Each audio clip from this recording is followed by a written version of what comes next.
Every week we follow the boys in Claret and Blue. Hi everyone, this is just an introduction to our new segment, which is called Claret and Brewery. Where it's basically me and a few of my friends get together and we talk all things football and Villa. I hope you enjoy it. This week we are at the Attic Brewery in Sturchley. So if you're ever in the area, make sure you go and check this place out. It's got lovely beer, best in Birmingham apparently. Intuition I recommend highly. So yeah, go and check those guys out. This is the first one, so it's a little bit raw, right, to be fair. And as in true every week we follow fashion, I've messed up the sound. On the mics, I've switched it accidentally to mono instead of stereo, so the sound's all over the place at the start. Wasn't going to put this out, but I had a chat with James this morning and we've decided to release it just for the shits and gigs. So I hope you enjoy. It's something that's going to happen on a regular basis because I had fun doing it, and I just generally think there's a niche market for this where, you know, it's just authentic people talking about football, right? So I hope you enjoy it. If you do, make sure you give us a like, a follow and a subscribe. And as always, every week we follow the boys in Claret and Blue. Peace. Actually supports the other side. Welcome to every week we follow this new segment, Claret Brewery, right? Where I'm joined by a few friends where we just chat about this is how it's going to go. Basically, Matt's going to leave this recording and these lovely chats here. This is Ben. Hello, Ben. Hello. Hello. Sal. Hello. This is Tom. Hello. Right. So we're just going to talk football for about an hour or so. This recording. I'm sure I have an hour of talking football.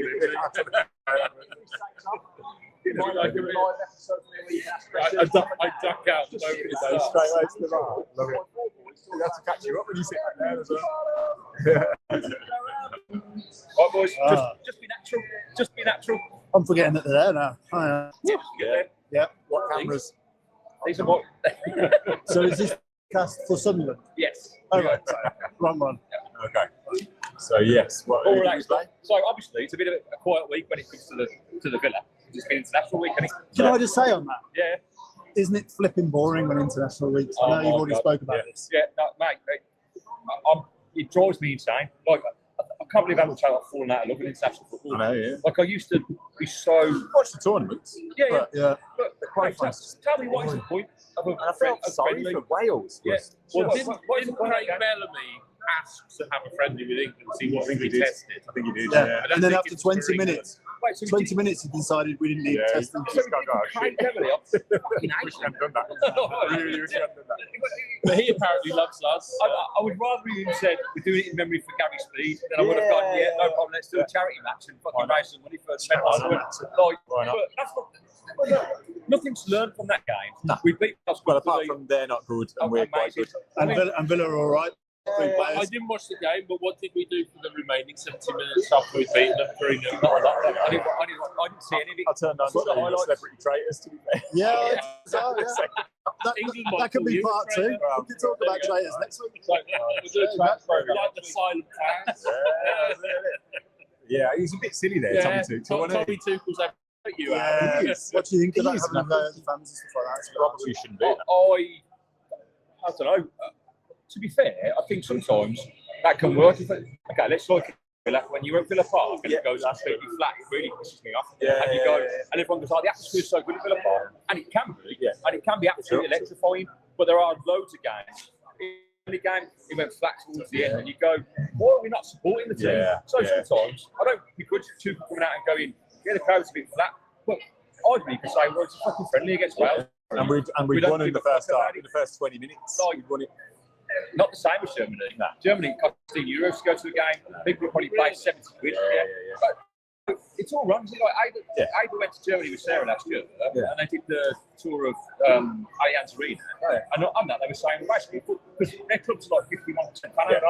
So you get like it's €15 a ticket, €7 for kids, and their season tickets are like €180. It's amazing. Right? And free transport on the day. Oh, really? So if you've got a season ticket, you buy a match ticket, you get free travel to the game. That's pretty impressive. Right, and you go, and then look, that's why you get atmosphere because you're always going to get people. How do they drive the revenue then? So they can compete and allow buy and not to have ASR. Yeah, so corporate, like they pay stupid amounts in corporate, but it's been put aside for 20 years.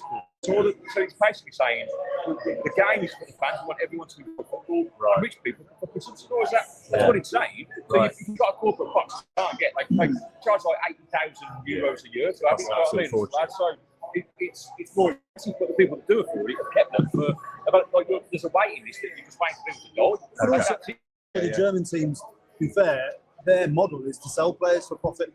Yeah. That is their model. Yeah. Because if you look at all the Dortmund players over the years, how great would their team if they'd kept all their Dortmund players? That would have been amazing. But that's their model. I mean, that's why they hate make Red a Bull. profit. Yeah. Red Bull are the ones that aren't owned by the season is long. It is, I know. But, by the time they come to sell him, he definitely will be on his Zimmer framework. But that's the other thing about Watkins, right? He's starting it. Like, he's not going to tell anything. He's not getting in a game for the World Cup. Like, the only reason Harry Kane didn't play, he's injured. It's well, you say this. Who a couple of months ago would have thought Morgan Rogers would have Bellingham? True. Well, yeah, the Serbia game's changed you, right? And what do we think about that, the Bellingham thing?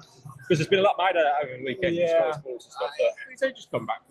And it's convenient, I think, for Tuchel, isn't it? That he's just coming back from injury, so he can leave him out and send a bit of a message. But there's you're injured anyway, playing you back. It's not like he's not going to take him to the World Cup. You can't see it, can you?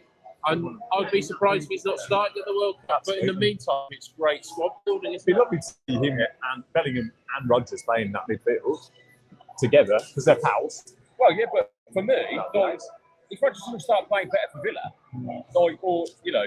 even if he's trying to orchestrate a move in January, He's he playing. shouldn't be able to play. Yeah, but let's look at Tuchel. I really like him, but what's his face at Arsenal? Lewis Kelly, what's his name? Skelly. Yeah.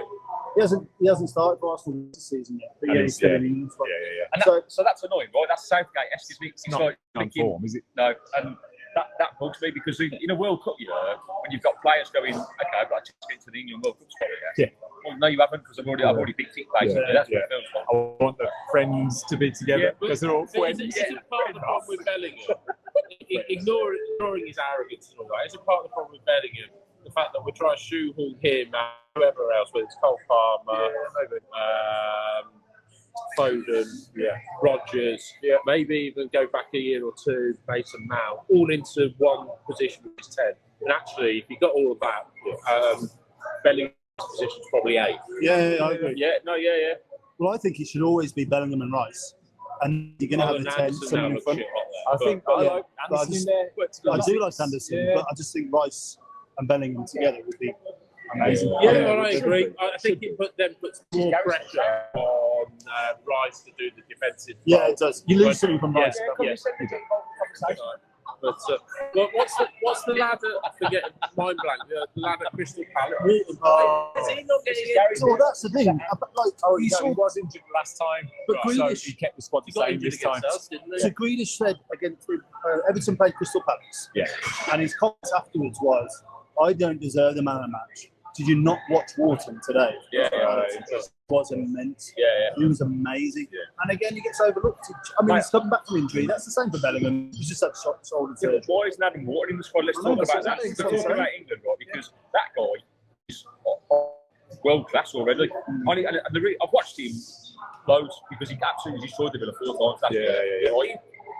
I agree. I haven't watched him enough. No, I don't think I've watched him enough. But it's actually trying to pick a squad and players that actually blend, which is why Anderson's playing. Okay, but he doesn't think Anderson deserves to be there. By the play, bit of homework for you, Ben. Go away and watch Adam Wharton play the next 5 games. I have to. I mean, I've watched him rip Villa apart in 18 months, mate. I think even if you go back, that's enough for me. When he played for England at St James's Park, he what every aspiring footballer should be looking to do because he does the basics every time. So he just 2 touch, 1 touch back, and he's have you seen him warm up? I was going to say that. Have you seen that on YouTube? He's just scanning for the whole of his warm up. Like you said, it's just ridiculous. And that for me, it's only Messi that does that.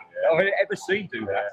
I'm not saying he's not a good player. I mean, he's clearly a cracking all I'm asking there is Tuchel picking a team as opposed to individuals. And he feels Anderson allows Rice to do his Rice thing. Play like he does play like he does at Arsenal. If he plays Morgan, he's actually got two players, too similar in that role. Well, I'm just saying, like, he should be in the squad. Oh, he will be. He will be. I just don't want it to be like Southgate was, where he was just picking his favourites. To be honest, the way that Anderson plays, he'd be injured anyway.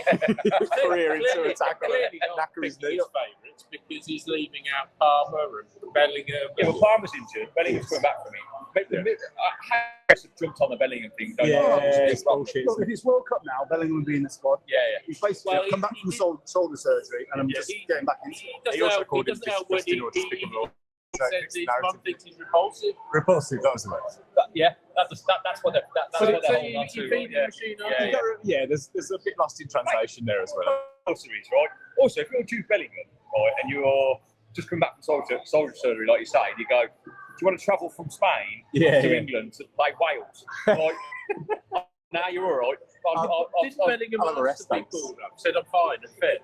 And Tuchel said no. My mum don't like you. Trade with Madrid. But I think that just says it all. I think he just goes, I don't need to see you. I know how good you are. So you just rest. That's fair about that. Mate, the thing is, right, There genuinely used to be a time I care about this, but I don't care. Well, I'm passionate about when it comes to tournaments, but like, fair enough. I've got an opinion, like everybody, but I don't care about it. If England win on Tuesday into the World Cup, I think so. Didn't Serbia lose this afternoon or yesterday? I think if we win, we win. What, against like someone terrible? Yeah, well, they're all terrible in our group. No, but someone's really, really terrible. And their coach immediately quit. Oh, really? Yeah. What, Serbia's got? Yeah. Amazing. Off that result. Oh, fucking hell. Well, amazing. It's that piss easy group anyway. Yeah, absolutely. It's pointless. I mean, I might have dreamt that. I mean, I have been on the sofa sleeping this afternoon, but I'm sure I read that earlier. Well, the thing is about this, what do you think about the World Cup? Because the amount of teams. What, there's going to be 7 million? 7 million teams. How long's it going to be? 3 months or something? Yeah, It's in about 7 million countries. I'll watch from the round of 16, mate. Yeah. Was it the World Cup afterwards where it literally starts on a different continent? Next one.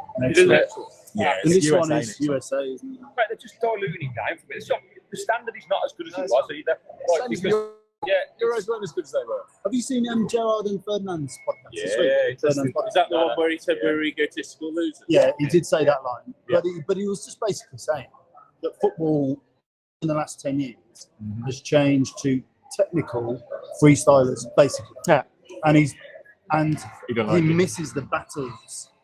And I just watched, when Sky Sports do the past games, highlights of United Liverpool 2010. And just the kicks and everything going in.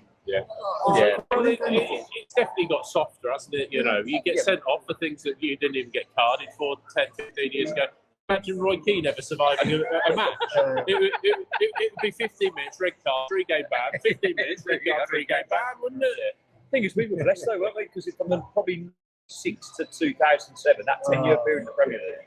Yeah, I don't think you'll ever be matched. We had the world's best players playing there, and the standard of football at a time when it wasn't, it was technical and and that's why it's the best league in the world. It has dropped off a little bit.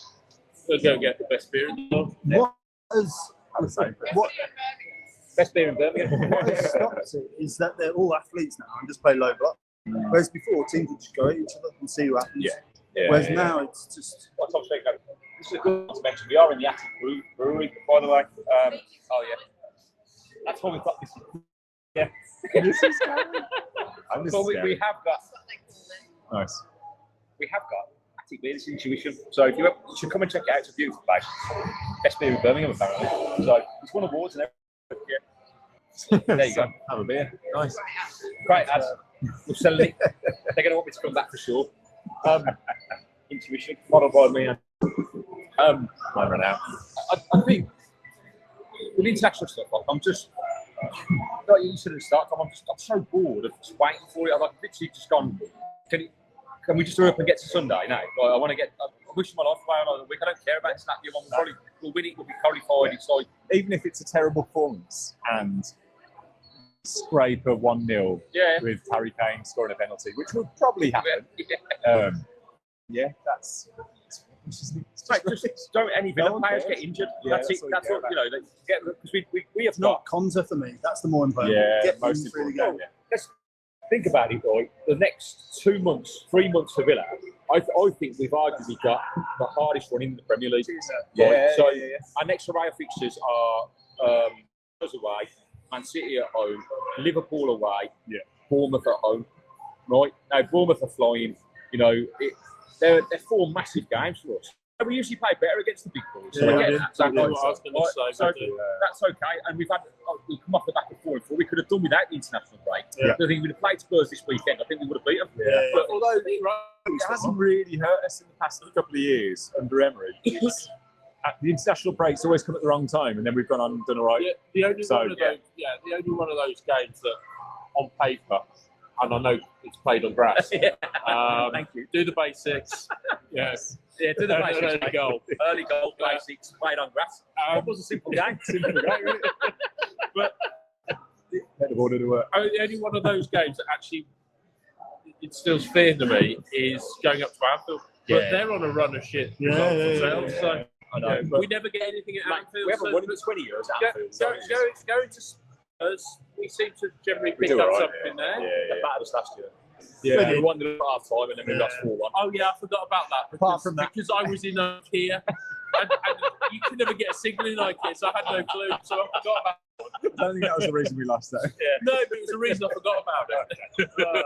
Yes, fair enough. Yeah, that was annoying because we started so well in that game. And I thought we got into half time 1-0 up, and for whatever reason, we just didn't come out and play. Anfield got us. It was really frustrating. Other flat pack furniture stores are available. I'll play, Benjamin. I'll play. And so, I mean, football's so difficult to predict, isn't it? Because you could say, go away to Spurs, get a point. I fancy against Man City at home. We've beaten them twice in the last 2 seasons, and they might have no Rodri and they play us again. So if that's the case, they're middle of the park exposed, and defensively they're not great. Now Marlon's obviously fucking on fire. But we've always managed to cope. Exactly. We've coped with him so well in the last few games. Although Carlos has done a job on him recently as well. We don't have him anymore. No, physical side. Well, look, if you put him against Pau Torres, mate, he's going to eat him for breakfast. He's a pussy old, basically. He's got no fucking. There's nothing about him. Interesting thing in that book about Carlos. No love lost there. Really? Yeah. Really? Oh, what? He had tools on him. Oh, did he? Yeah. What, Emery? Carlos now tools on him. Emery. Yeah. Oh, there you go. So, that's why he went. It's interesting. So I've got tickets to that on Wednesday. Are you free? Wednesday evening. Yeah. I am now. Yeah. So we're in arms, mate. To show some book signed of Guillaume Balakay. Oh, amazing. You can take my book and get it signed. Yeah, if you want to, yeah. Oh, that'd be So if amazing. you're free, great book up. I'll get it signed for you. I don't know the time. It's like 4 to 8, I think. Something like that. Are you free? I'm free at 20 to 8. Yeah. No, I'm not. I'm free at 6. 5. I don't know, mate. There's some Villa players there. I think Ian Taylor's going to be there. Hall's going to be there. There's a guy from TikTok called True Adventures Sam. I'll see you on Wednesday. He's performing. He's awesome. Follow my TikTok on. Is he the guy with grey hair? Yeah. Like, he sings some songs. Yeah. So You're teaching me concert song? Yeah. So he's been on our podcast and he's just great. He's from Norwich. Yeah, he's from Norwich. So he's performing because he got invited like a year ago when he was writing the book. He got in contact with a few podcasters. We started just too late to miss out on it. Right. So, but I mentioned the book basically. So that's really cool.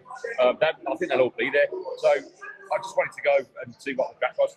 We're going to meet up with Sam and have a chat. Nice. And get back on the podcast. So Nice. Oh, amazing. Yeah. I am booked in. Got a bonus. Yeah, this is a bonus. If you're around, Game tonight, aren't you? yeah, I need to learn to read before Wednesday. Yeah, you get tickets. Sarah got for me. I thought it sold out, but I was obviously looking in the wrong place. I'm going to be the guy that Gigs the book to him upside down or something. Oh, sorry. It's top read. Well, I didn't realise that he was like Emery's best mate. Or one of them. Like, so, because I used to follow him. So, and he's just Round at your father-in-law's, we always used to watch Spanish football. Yeah. After Sunday nights. Yes. And We used to watch Barcelona because that was the era of Barcelona were just the best team. And then Ronaldinho. Was yeah, and we just used to. That was the time when Real Madrid fans stood up and clapped him because he was so Just go. 2003, Yeah. Good times, so brilliant. So I know that from Malachite, but started with Sky Sports in '97. I think he did something like that. Right. So but it's content broadcast or some award anyway. But so it should be a good night. Yeah. Oh, amazing. Oh. So join us for that. So we do lots of content for that. It'll be fun. Yeah, pointing at the camera. Yeah, but going to the fixtures. Breaking the third wall. What's that? Third wall. So you've got Man City game. Then you've got that Liverpool game away. Honestly, That one, I know we're 7 undefeated, but yeah, we never get anything over. Yeah. Just write that one off. arguably Put the kids out. So out of those 4 games, though, Spurs, City, Bournemouth. Matt, I think you got to be looking at 6 points minimum out of them. Really? I'm trying. Yeah. I think the Tottenham one will be all right because we always used to do okay against Brentford. Yeah. Actually, Thomas Frank, yeah. So maybe. Yeah, that's true. Against us. Yeah, why not? Look, it depends. Let's turn up on the day. But this is why. Well, no, but we've been. We've had top 4 though, aren't they? Yeah, mate, we've been shit. We've Yeah, had we've 2 been better games against Fulham and Burnley. Like, it's hardly like proper. Right, Dan. Yeah, that was good. Well, was a good game. second half, particularly, was very professional. I thought it was very good. We were pretty shit last season as well. Reading that book, it reminded me how we were it was a lot and got out. Yeah. We did well towards the end, and we came back into it, and then we got it. Well, that's it. 8 out of 9 games. A bit like the season before, we were excellent first half of the season and dropped off. We were having chats in the pub at like February, and I was saying no chance. Yeah, I remember that. I didn't even think we'd get Europe. You were saying we'd be doing well if we got top 10. Well, I think And then, to be fair, even the 23-24 You said bring season. Gerrard back. Yeah. You'd never say that. Never say that. Yeah, that's just nonsense. unlike Rangers fans. No. Well, he's a hero there, and he won the league, so happy days. Yeah, that's all you want, though. Yeah. Fuck all else. I've got to say, I missed it from our Attic or whatever they're called. Yeah. Mate, When did that happen? he wasn't good enough to coach them, let alone the Villa. How he got the Villa job, I'll never know. Right, but, amazing. It's all things past. But then in 23-24 season, we were brilliant up until the end. Yeah. And Spurs should have claimed that 4th spot. Had We were games in lucky hand. because And they Spurs did. Spursed it. And we generally, we hardly won a game, I don't think, towards the end of the season. But we did enough and got over the line. And then we've just been playing PSR catch up quickly because It was John Durant, wasn't it? Yeah. At Anfield. Yeah. Was it? The 3-all. No, was it? We were in Vegas. I was in at Las the time. Vegas. that I was was watching at the Villa Hard Park, Rock Cafe. That was brilliant. Yeah, It was bright sunshine 3-1 outside. down, 3-3. Yeah. Well, it was Musa Diaby and John Durant. That's how it, and if I'm right, we've not recovered from getting rid of Musa Diaby. No. I thought he had loads more to offer. Yeah. But he's been out of the team. He ruined Leon Bailey, and he had to go. And we just haven't found someone like him. He had like 10 goal involvements. Johnny Marlon. Well, he's getting playing now. He's got a More inside channel now. I wonder though, he's broken him in now. He's learned the way of the It would be Emery. interesting And he's going to because do. I thought the system against Burnley worked really, really well. Yeah. Really worked really, really well against the better team. else, Right. nobody So knows. you've got to try it, right? I mean, the thing that concerned me in the first 5 games is there was no passion, no desire to do anything. But we were playing walking football, and against any team in the Premier League, you're going to get beat. So all I want to see against Spurs is actually fucking put some energy into trying to do it. And if we lose because they're better than we are, but let's not be walkovers. And that's what we play a team with pace. If he has to play, Mings isn't back to play, and he has to play Torres against pace. It's interesting that you brought that up though, because I was going to say that we've actually been better since Mings has been out of the team. And I love Tyrone. I agree. I think he's our best defender, but now that Powell's come back in, So to counter that though, Al, the reason why that's happened is that every team we played while Mings has been out, have played us. And if the ball's in front of Torres, he's great. He's a great defender. He'll deal with headers. He's good on the ball. He's comfortable. The moment you turn him back towards his own goal, I totally agree, but I'll counter that with, I think we're all agreed sitting here, get the maths right, the 23-24 season was our best season. Yeah. We had the Arby. And Powell was an ever-present in that. Yeah. And it was his play, right, his ability on the ball and play through the line. And to be fair, we played a high line, even with Powell. Everyone used to say how risky you were. If anything, you don't play a high enough line anymore. But really, for whatever reason, right? I think two reasons. Yeah. It's been worked out. The Premier League does maybe. Right? So for that season, he got injured as well. Yeah, and he got. But I'm not disputing he wasn't great. But I think last season and this season, particularly come back after his injury last season, he was awful. Like positionally wise, physically, on the ball, he was terrible. All players take time to reintegrate after a long playoff. It's interesting because even against Feyenoord, right, as good as we were, there were moments, and I said this in my analysis, thank you, sweetheart, right? The defence at times against Feyenoord were in a diagonal line. And I was like, what the fuck is that? It's like, that is Sunday school defending. We're in trouble here. Cheers, boys. Yeah, it is. Cheers, boys. For the first, sorry, Tom's identical help, Yeah. Hummy. This is Gary. This is Gary. Buying the beers. For the first 15 minutes, that final game, I thought we did okay. Right? Then after 20 minutes or so, that line in our defence, they played 3 through balls in the middle, and they were just onside. And if it weren't for bizarre, we would have, they may have a goal disallowed. It would have been a very different game. And I don't know why, and I do know why. Whatever's happened during the summer, right? Clearly reading that book, we've got players that are down in tools and not willing to play for it. Well, it ends at Old Trafford, but so you don't really know. Other than the fact it's thrown a 75 million quid problem in the club.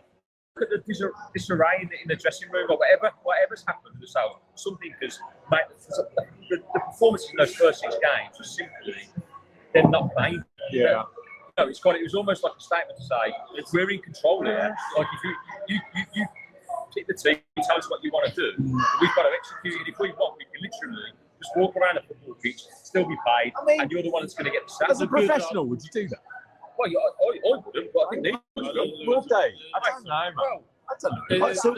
So my take necessarily, down in tools. No, my take on it is that the Premier League is so elite that if there's any disgruntlement and any it's going to show smidgen of a % off it, it shows loads. I think we're not a good enough team to not be at our best all the time. Like Man City or Liverpool can probably scrape it and still do well. We can't, and if we're not, we're in Ramsey going, players are upset, the best mates gone. I can't argue against. They're just going to be disappointed and a bit upset. Do you know what I mean? I think that affects them. Totally. The way I see it is, that kick in the nuts at Old Trafford, and Martin is getting sent off, which we all forget about because of the refereeing decision. Yeah, but it was we were terrible up until that point as well. Yeah, but worst game of football I've ever seen. But that's right. Absolute kick in the nuts for the players. Yeah. And they didn't get the ability to go out their system the following week. Yeah. Yeah, they've had to wait however many months it is. It's just been festering and brewing in the season, in their system. And it should then taken a little while for that to work its way through the system. Also, like, we just talked about it in the last 3 seasons, really. Like, we haven't been consistent enough. Like, so you can go to that Man United game. So that's the reason we didn't qualify. It was Forest. It was United. Right. And that is focused on in the book. How poor we were after. Can't blame one. And Vidagani, who has a massive part in the book, even says that on the final page, the reason we're not playing Champions League is not because of what happened at Old Trafford. It was because of all the points we threw away through the system. But again, because this frontaldness in the dressing room, like it was Duran that moment. So, like, Watkins throwing his dummy out the pram because Duran was knocking on the door, coming on, scoring goals, and you go, you've got to play this kid. He's a machine, right?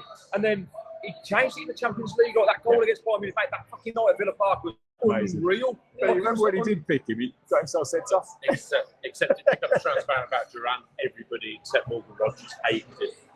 Oh, really? Yeah. Well, really? and that's what I'm saying. So, like, but you could argue he was a better striker out of it. We're not with the right striker. Like, he might be hated. I agree, and I've said that millions of times. But ultimately, you've got to have harmony. No. It makes it very clear that the only person that actually wanted him in the club was Emery, and he saw him as his pet project. He saw the raw material there, and he could do. And he'd think he was getting there one day, then the next day, Durant would just flip back. Oh, really? Yeah, and they very late in the book, they were having a discussion about how it had all gone wrong for him in Saudi, and there was rumours he was going to go to Fenerbahce, and apparently Unai, this is on the team coach, Unai's just sat there shaking his head, with tears in his eyes. He sees this player, he's an absolute mess to him. He's just thrown it all away. So that's interesting. You talk about harmony there. So clearly, that's what I'm saying with what's going on with the summer now. Then, if you've got Martinez saga, JJ saga, once that harmony's broken, this is the results you get. You get 5 or 6 games where and it's personal because you go back to the Serbia game. Morgan Rogers, Conza, Watkins, all have an amazing game. It comes to the Wales game last week. They all play really well. Do you know what I think it is as well? I think when you're winning, even if you don't like your colleague, so you accept it. So you're like, I'll high five you. Everything's all right because we're winning. When we don't, all that disgruntlement comes back, and you just go, you know what, you're a knob, and I don't want to. Not you. He's not. That's a bit harsh, right? You're a knob. I mean a door handle. I'll take it back. Ben, do you want to come Wednesday? Invite me both. Save me a couple of drafts from the book. Sorry. Yeah, no, but do you know what I mean? I just think it's smooth over the cracks when everything. I may not get on with that little crowd in a group, but we're winning. We're winning. Who people have got an issue with comes on and scores one goal for you. We don't like you, but you're still doing that. Amazing. And then, no one asks you to get on with everyone you work with. No. You just have to have a professional relationship. That's what I sometimes think Villa fans forget about is that it's their jobs. And we sometimes just think, that's football. Well, I just simply think, they should be able to, and you're right, but it's so elite. Entitled, thank you, Mr. Gary. It's so elite level that if there's anything that drops off that target, then it doesn't work. No, absolutely. Just that 2% drop off just means it won't work. No, if they were playing against any of us in training, they could play with a weaker foot and then make us all look silly. It's very true. So it's levels, isn't it? Apart from me, probably not me. No, not you. I'll probably do it. I'm not that knob. No. He's not nuts. He's lovely. I just think it'd be great if, like in the hockey, you could have a little bit of access into the real world of it because it's a media presence of it where you're hearing the media, which is often just snippets of bullshit, and then the actual stuff that's going on. And you already read the book because it's amazing because you sort of like every page you turn, it's like, shit, I remember all that context. That's what I'm saying. So that's going to be a major bestseller. It's going to all have Sky Sports. It's going to really insight into what's going on behind the doors. I just think, I've gone in on Watkins and Rogers on the podcast loads, man. Like, probably, and if I ever got to talk to them in real life, they'd probably hate me. But surprised, I guess. Rogers is coming in. No, he's not. But also, I would love to have an honest conversation. What do you mean? James has been waving this little, thing. We're going to have a special guest. And here is Ollie. I'm not going to spoil that. That's just, it's not as good as that. But I would just love it. I would love to interview one of the players and for them to be able to be honest about stuff. But I don't think they'd ever go into that. They'll be media trained. Just get that generic. Maybe you need to get a tie. Get a Lee Henry or something. We're taking one game at a time. But even then, he's not in there now. No, I know there's you can get some honesty about something else. I'm not doubting the book as well, but that's also just one. Absolutely. But But I imagine it's fairly true. I think he's it is. not, I mean, it's otherwise meant he can to get be a jumped bit of on. a fly on the wall, kind of. Yeah, which is great. Isn't it? You know, every time I watch a documentary of any other team, I'm thinking actually, I want that. What's the Man City thing on Brighton called? Yeah, I can't remember the score, but there's a Sunderland one. There's the. But there was a Tottenham one that was fascinating. When Rose, when with Mourinho. Mourinho against I who was the watched left the back? first couple of episodes, and then I realised I just didn't like the team, and I switched off. Who was the left back though for Tottenham? Rose, no. Oh, Danny Rose. Danny Rose. That's it. And Mourinho was slating. Yeah, it's like it's not fair. I want to see that. I do want. I'd be interested. I think a lot of people would be like. They've been making the documentaries, but you only get them when players have gone, like the Dele Alli thing with like Mourinho. That was amazing, you know. And because ultimately, at what point does it start to change? Like I look at Ollie Watkins, for instance. I go in on big time. Like I just get it. Like he's a family man. He's like he's married. He's got kids. It's kind of a job that he's probably built his old legacy for, right? And it is just a job, like a job that's paying the way. But like in terms of, so I think he's a brilliant person. But like, what's his motivation now to be better football? Like it's a World Cup year. He's been at Villa 4 seasons now. Answer your question. Yeah, well, but to say to his face to go, mate, I don't understand it. Like over the 4 seasons at Villa that you've had, from 2020 to now, right? And as a fan, when you look at stats, you think great numbers on paper, right? But look at the other stats, how many chances you missed. And if you're looking at as a striker to be the best you can be and potentially be an international striker on the world stage, surely, right? Are you practicing? Are you doing it? Because I'm watching you in games and like you're making the wrong decision. I'm not from a guy with limited football experience, but I could give you thousands of video clips of Ollie Watkins doing the wrong thing in the wrong time in front of a goal, and you go, "Oh, you've got the best coach in the world. So what are you working on in those moments?" Like against Burnley, brilliant balling from McGinn, and he takes it on and he swivels, but he's not composed in his swivel. He's just lashing and it goes far out of the bite. Gary, I'll put this slightly cheap, but there's a message there. It was always downhill for. Yeah, what was it? His third game, he scored the perfect hat-trick against Liverpool, the champions. Inside 25 minutes or something. Where do you go from there? That's true. Yeah, that didn't count. There's nobody there. Do you know what though? I think that actually fucking finish that day. To me, that hits something. Yeah. Some players are able to deal with pressure, and I'm not saying, look, he's a brilliant goal in the semi-final of whatever to get through. So. But maybe at times, that split second, some players are amazing when there's pressure, and when there is pressure, that split second just matters loads. So, don't get me wrong, he's still scoring 15 whatever goals, doing great, but maybe at times he's not. You go back to your instincts and natural, like an Ian Wright or Gary Lineker, or a natural goal scorer. I don't think he is that, but he is brilliant. He is brilliant. And it's a small sample size, but the bits I've seen of Marlon since he's joined the Villa, because he's been on the bench a hell of a lot. He looks like a natural finisher. Yes, I agree. And those two, what was it? 2 chances, Burnley? Bang. Yeah, both in the net. And look at his minutes that he has played. He's either had a chance or scored a goal. Like, can you go? As long as you get him on that right hand side, across the keeper, he's going to score all of them.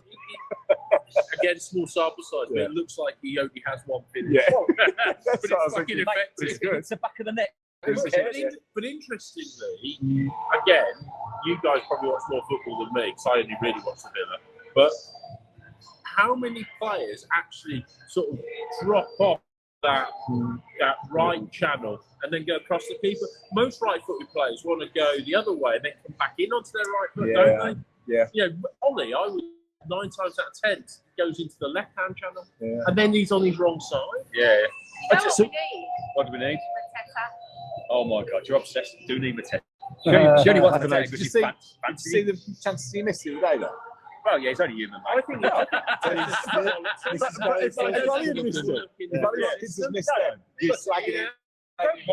mind them his chances. Because that happens, you can't score every opportunity. But what I look at, and having watched him week in, week out for 5 years, you go, okay, we've missed all these chances. So in training, you're working on how do I improve that? And I haven't seen an improvement. It takes him 5 chances to score a goal.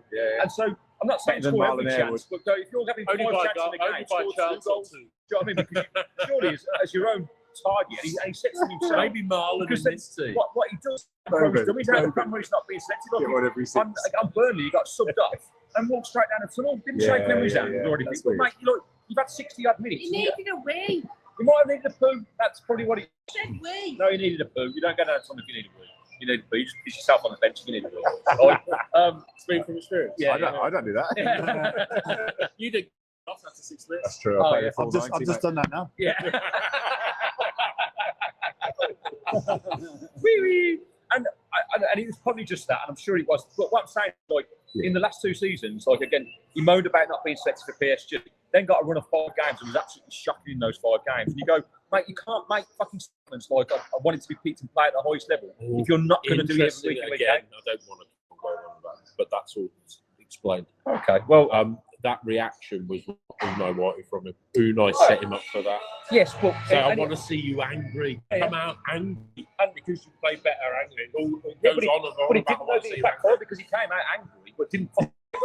No, he did. He did because he came out angry. Scored goal against Newcastle, was it? In like the first 10 seconds. Yeah. And it was the interview. And he got man of the match. It was the that game where he said he was really fucked off. I think his exact words were I can't remember what his exact words were. but something like he's not going to sugarcoat it. He's really. Yeah, he said he was really disappointed to not be in the team. And what's that? So it's after that interview, sorry, the following 4 games after that, he was dreadful. And so with football, for me, at that highest level, the best players are all about consistency. And I know, like, you could argue say the only people that are better than Watkins are your Haalands and your Salahs and all that kind of stuff. I'm not trying to put him in that bracket, but what I'm saying is that there hasn't been a natural curve of improvement to get to that point. And surely, at his age 30, like, he's never going to get there. Well, this is it. So maybe his improvement was in the lower leagues. He's hit his pinnacle. He's massively improved. No, he has. He's got that. He's in the middle. And he's not. I want to stand on because it feels like I'm being critical of him and being negative. I think he's a fabulous player. I think he brings a lot to our team, right? And his numbers are great. But we're trying to push the champion. We want him to do that little bit better. And the board is telling us we want to be in that excellence year in, year out. And I'm just saying, that's the argument I've made with you. I don't think Ollie's that man, unfortunately. I was advocate a little bit. He's a 15, 16 goal a season, man. And my argument is always do better. Yeah, so I understand. So if that's the case and he's not going to get better, the idea is, can we keep an Ollie Watkins who gets 15 goals a season to get the chances, but plus another 2 players who get another 10? Which is fine. And that helps. Which is fine. Diarby and Bailey Louise. And Bailey did that one 23-24 season. And since then, we've gone from 5 having 10 goal involvement to 2, which has been Rodgers and Watkins. Right, so... And didn't Asensio get it in like 8 games or something? Well, whatever he played last year. Yeah, right, and 5 goals. Tillemans had 5 goal involvements, but you need 10 goal involvements. Tillemans should score more. Look at our goal difference at the end of the season. We missed out. It's not good enough. McGinn needs to get involved more. He does well for Scotland. Well, he's done well the last. So he's carried the entire team on his back. But what I'm saying, he's got a big enough bump to do it. It's just felt like we're in this constant transition of battling the players, PSR, players even so. We've got ambitions to be playing in the higher echelons of Europe. We can't do that. So everything's fucking solid and foundations are there. Got a core of a team that are going to be that you build. No, Watkins is coming to the end of his Villa career. It has to be.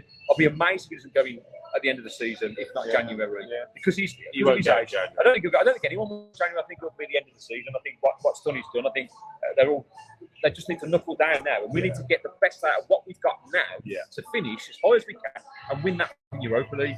That's got to be the aim for me, because that is. Well, I'm sure it is the aim, isn't it? It's got to be the aim, right? So there's no guarantees. You've got to turn around. Spurs can win it. And United can get to the semi. Yeah, but there's still some good teams in there. To the final. Roma. I will be pissed off if we don't win that competition, because, you know, again, it's a year where Champions League teams don't drop into it. You've got Roma, maybe Fenerbahce. No, Frontino. Leon. I would have said Forest before Nuno got the boot right, but now I don't see them fight. I'm not worried about Forest now. And they'll be relegated. It's all over for them. Palace aren't there. Sorry, to do us Palace over side. again. Yeah, Palace aren't in there. That's Yeah, Palace aren't in there, so that's.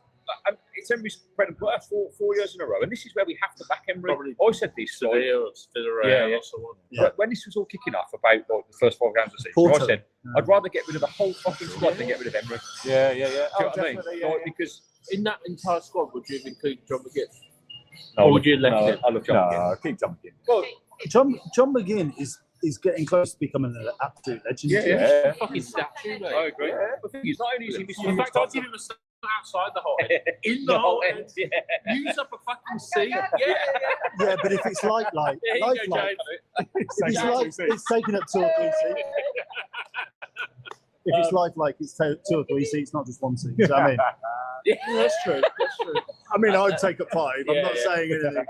I don't know. I mean, it's a bit like when you go on an aeroplane and you the person that you take to. You just have to get in your seat, don't you? Well, mate, one of the questions I was asked when I went for this Finalysis interview, right, was the debate question: is John McGinn a starter? Right, and everyone's got an opinion of going, no, he's just a squad player, and I was like, no way, nah, like, Justin can't start every game. Well, Not even Morgan Rogers should be starting every game. Morgan Rogers, but McGinn, right? Because of, best players. I'm not, It's so consistent. he's so consistent, and not just because of Morgan Rogers. He's yet no, consistent. McGinn, He'll get consistent. We've got He's played Ooh. out of position for so long, right? When you're playing in these matches, He's been brilliant. against Paris last year, he was in the first leg. He was fucking brilliant, and I want to Villa Park. He was fucking like He's amazing. Yeah. You need and this Is McGinn though? And I play devil's advocate here because I love the guy. I mean, I've just advocated he gets a statue in the whole head. you're going to say something negative now. That's not, Is he? I love you, but I want to use the term big game. Not necessarily it is big game when we need something player. yeah. Mate, look at the first games of the season without him. he's got Exactly, that's what I'm saying. And then you look at the PSG. He carried us on his back against PSG. Yeah. And it almost feels like when all is lost, that's when you get the best out of McGinn. It's fair to say You put him on the pitch against a team where there's nothing to play for, so to speak. He's not going to give you that great performance. Well, he's not even the best player technically or one of our best players, but what you need at the core of your team is teams that turn up and fucking give 120% and go into every tackle, and play with your heart on your sleeve, get the fans rolled up. And if everybody played with his spirit, mate, we'd be unbeatable. I'm not even suggesting that's what I think about McGinn. I'm literally putting it up, asking a question because it does, and I throw out a couple of ideas there or examples there. Those are the ones cool. PSG. Yeah. We were dead and buried. All of a sudden, game over, mate. He grabs the game by a scruff of the neck. This season, shocker, he grabs a couple of scruff of the neck. You wouldn't be without it. But I don't seem to recall games where we're either in cruise control or there's nothing riding on it where he grabs it by the scruff of the neck and goes, how fucking great I am. Yeah.